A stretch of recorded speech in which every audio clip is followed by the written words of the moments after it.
Hello friends, ഞാൻ ഇന്ന് നിങ്ങളുമായിട്ട് ഷെയർ ചെയ്യാൻ പോകുന്നത് പയറില തോരനാണ് കേട്ടോ. ആവശ്യമായിട്ടുള്ള പയറില കഴുകി ഇതുപോലെ ചെറുതായി അരിഞ്ഞു കൊടുക്കാം.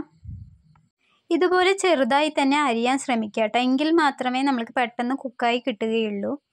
ഇനി ഇതിലേക്ക് ആവശ്യമായിട്ടുള്ള സാധനങ്ങൾ എന്തൊക്കെയാണെന്ന് നോക്കാം. 10-12 ചെറിയുള്ളി, 4-5 അല്ലി വെളുത്തുള്ളി, 6 പച്ചമുളക്, കുറച്ച് തേങ്ങ ചിരവി വെച്ചത്. ഇനി ഇതെല്ലാം ഒരു ജാറിലേക്ക് ഇട്ട് കൊടുക്കാം. ഉള്ളി, പച്ചമുളക്, വെളുത്തുള്ളി ആദ്യം ഇട്ട് കൊടുത്ത ശേഷം നമ്മൾക്ക് അതിലേക്ക് തേങ്ങയും കൂടെ ഇട്ട് കൊടുക്കാം. ഇതിലേക്ക് ആവശ്യമായിട്ടുള്ള ഒരു സാധനം കൂടെ ഉണ്ട്, അതാണ് ജീരകം. നമ്മൾക്ക് കുറച്ച് ജീരകം ഇട്ട് കൊടുക്കാം കേട്ടോ, ജീരകത്തിൻ്റെ ഒരു ഫ്ലേവറിന് വേണ്ടിയിട്ടാണ്. അതിനുശേഷം പയറില നമുക്ക് കുറച്ച് വെള്ളം ഒഴിച്ച് വേകാനായി അടുപ്പത്ത് വയ്ക്കാം. ആവശ്യത്തിന് ഉപ്പും കൂടെ ചേർത്ത് കൊടുക്കാം. അതിനുശേഷം നമ്മൾക്ക് അടുപ്പിലേക്ക് ചീനച്ചട്ടി വെച്ച് കൊടുത്തിട്ടുണ്ട്. ആവശ്യത്തിന് എണ്ണ ഒഴിച്ച് കൊടുക്കുക കേട്ടോ. 2-3 ടേബിൾ സ്പൂൺ എണ്ണ ഒഴിച്ച് കൊടുത്തിട്ടുണ്ട്.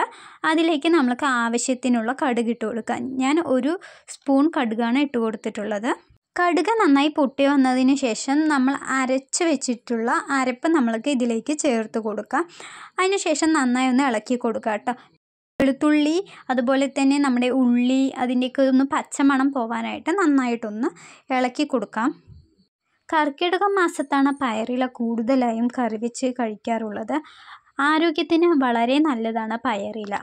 നമ്മുടെ അരപ്പ് നന്നായി ഒന്ന് വതങ്ങി വന്നതിന് ശേഷം നമ്മൾക്ക് വേവിച്ച് വെച്ചിട്ടുള്ള പയറില ഇതിലേക്ക് ഇട്ട് കൊടുക്കാം.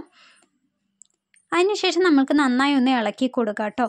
തേങ്ങയും അതുപോലെ തന്നെ നമ്മുടെ അരച്ച് വെച്ച അരപ്പൊക്കെ ഇതിലേക്ക് നന്നായി ഒന്ന് പിടിക്കുന്നതിനായിട്ട് നമുക്കത് നന്നായി ഒന്ന് ഇളക്കി കൊടുക്കാം.